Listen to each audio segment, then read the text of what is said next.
around here. Ladies and gentlemen of the media, we have invited you here today not to complain, but to express our dissatisfaction with the manner in which the Independent Electoral and Boundaries Commission is treating our request for the voter register for Kibra constituency. The Election Act 2015 obligates the Commission to make the register of voters available at all times for inspection. The same law presupposes the creation of a public web portal to enable members of the public to inspect the register.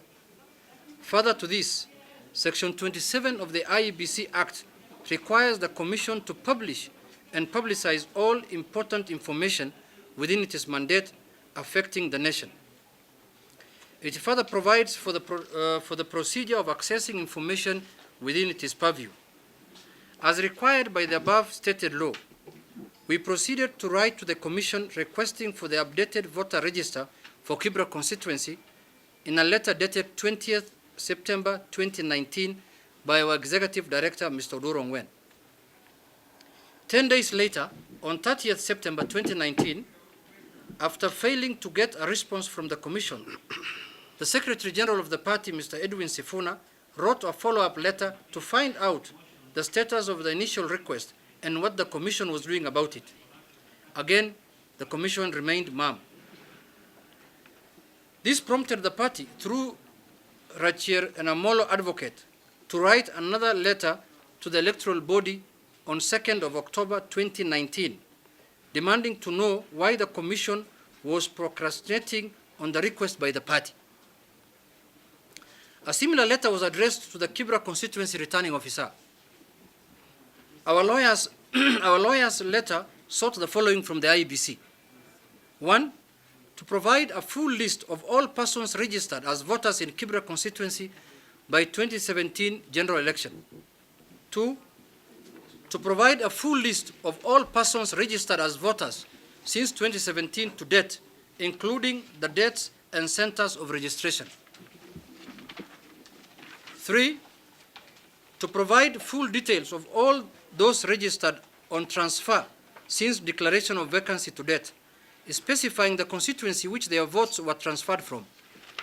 And 4, to provide the full updated manual and electronic register of voters which will be used in the Kibra constituency by-election on Thursday, the 7th of November, 2019. It was not until after the letter of Otiende Amolo advocate that the Commission acting CEO, Mr. Marjan Hussein Marjan, responded by writing a letter addressed to the Secretary General of the party on the 3rd of October 2019, asking the party to make a payment of Kenya shillings 15,000 at the Iebc cash office and submit the receipt to the Directorate of Voter Registration and Electoral Operations for processing of the documents requested for. The party complied on the same day and paid the 15,000. However, which was on 3rd of October. However, since then, no action has been taken. The Commission with regard, no action has been taken by the Commission with regard to our request. Instead, we have been subjected to back and forth game, being engaged in a song of musical chairs and tossed left, right, and center from one department to another. With 3 weeks to the by-election, and there being no commitment by the Commission to provide the updated voter register requested by the party, we are left with no option but to question the motive behind the hide-and-seek game that we are being subjected to. It is in this unwillingness of the Iebc to conduct elections strictly in accordance with the law that breeds suspicion and leads us to start believing rumors doing rounds of secret meetings between top Iebc officials and some Jubilee senior officials, which are not limited to attempts to alter the voter register. Our supporters expect vigilance on our part, even as they wait to do their duty at the ballot. And it is not for this reason that we want to notify. It is for this reason that we want to notify Iebc that we shall be marching to their offices tomorrow at 9 a.m. in the morning. We shall not leave the said offices unless and until we are supplied with the official updated register to be used in the Kibra by-election. Members of the media, I have the copies of the letters that we have written to Iebc. This is a letter we have written to Iebc on 20th of September 2019 to one Mr. Wafula Chebukati. This letter was written by Mr. Odworo Ongwen, asking for the register of the Kibra constituency. Having gotten no response, on 20th again of September, we wrote another letter, again by Odworo Ongwen, asking for the same register. No response. The same 20th, two letters were written, one to Wafula Chebukati and one to the Iebc officers. As I said in my statement, it's much later that we got a response from the CEO asking us to pay. After our lawyers, Rachel and Omolo, have written to them, is when we got a response and they said we pay 15,000 shillings to get the register. And we paid the 15,000 fees, and this is the receipt that we were issued with. I have a copy of the receipt here, and that was on 3rd of October. And today is which date? 9th or 8th. A whole week we have gotten no response. Now, in my concluding remarks, I want to say this before I give it to the chairman of the party, that I'm aware of the mischief that is happening in Iebc. And I'm aware the plans that they have. They know that's our stronghold. And by the way, we are not complaining, and we are not saying we have any doubt that we are going to win that election. And nobody should come and say that ODM is complaining or doing anything of that nature. They know ODM is Kibra and Kibra is ODM. But I know of the mischief that is being planned, because as you know, as a country, sometimes elections are not done in accordance with the law. And you know, sometimes elections can be corrupted. It has happened before, and there is no doubt it can happen in Kibra. I'm aware of two commissioners from northern Kenya who take breakfast, dinner, and supper. I mean breakfast, lunch, and dinner in the house of a senior Jubilee leader from northern Kenya. I'm aware of that. I'm also aware that Jubilee has hired the services of the former Cabinet Secretary, Davis Chirchir, to go and manipulate electronically the election of Kibra. I'm also aware of that because I live in Kenya. I don't live in Mars, or I don't live in the US. All that we are aware as a party. But we want to tell what's their name, this one? Iebc, to try and do that mischief this time. And they will face the consequences and the wrath of the people of this country.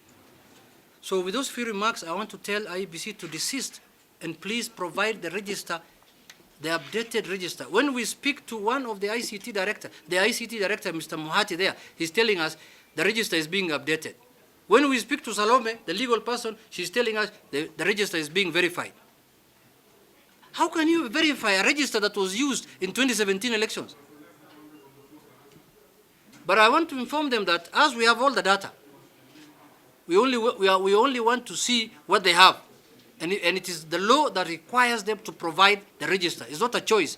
We are not begging from them. It is the law. With those few remarks, I want to welcome my chair to conclude exchange. And in addition to what Honorable Junet has said, I think it should be on record that Iebc is limping today purely because of electoral fraud.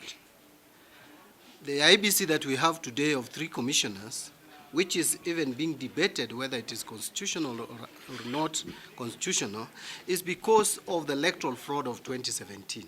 And it seems that Iebc has not learned or is not able to learn from past mistakes and experiences. But I want to put it very clear that what we are asking is not outside the law. Transparency and accountability is demanded from all state officers and state institutions. Commissions are state institutions, commissioners are state officers. They are required by law to be transparent and accountable in whatever assignment they are given by the people of Kenya to do.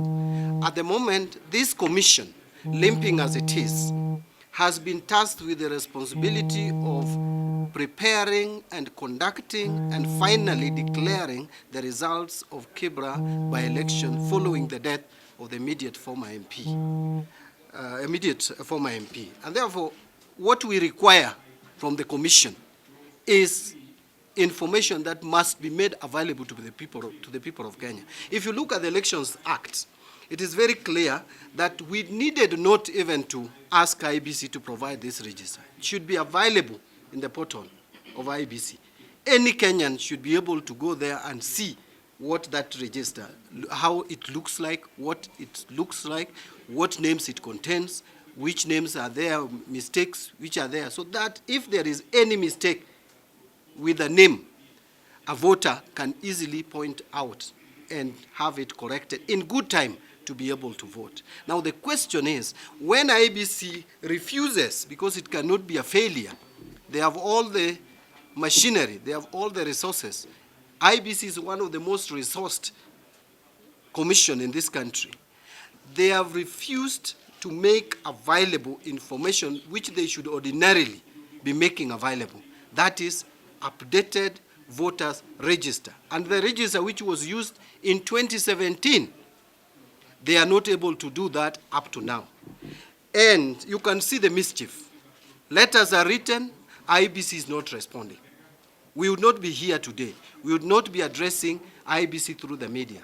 We had our officers, the executive director of ODM, which is one of the participating parties in this election, which by right is entitled to have information regarding the register that will be used during the election of 7th November. Our CEO wrote and no response. The Secretary General of the party, who is by our constitution, is supposed to be liaising and communicating with IEBC, wrote more than one letter, no response, until when now our lawyers wrote to IEBC, when they are now they purportedly responded now to our SG, asking us to make payment so that they can make registers available, which we did on 3rd of October. Up to today, we are on 8th of October, and we still don't have the register. What, therefore, we conclude as a party is that IEBC does not want to be transparent, does not want to be accountable. And therefore, as a party participating in this election, we are telling them they must be transparent. IEBC must be transparent and must be accountable. And the only way to hold them accountable when they have refused to respond to us formally is to go to the offices tomorrow and demand for that transparency and demand for accountability by providing to us the register that will be used on November 7th. Election must be seen to be transparent, accountable, free and fair. It is not a question of doing it in a free and fair manner. It must be seen to be free and fair. And the only way it can be seen to be free and fair is by conducting your affairs in a transparent, objective, accountable, and responsible manner. In my view, IEBC commissioners, the three of them who are remaining in office, led by Wafula Chebukati, are not showing signs of responsibility for a state office, which is a requirement under Article 10 of the Constitution. Thank you very much. And the election that if we didn't have a reason to ask for Embakasi, we didn't ask. We have a reason to ask for Kibra. Thank you. And the election.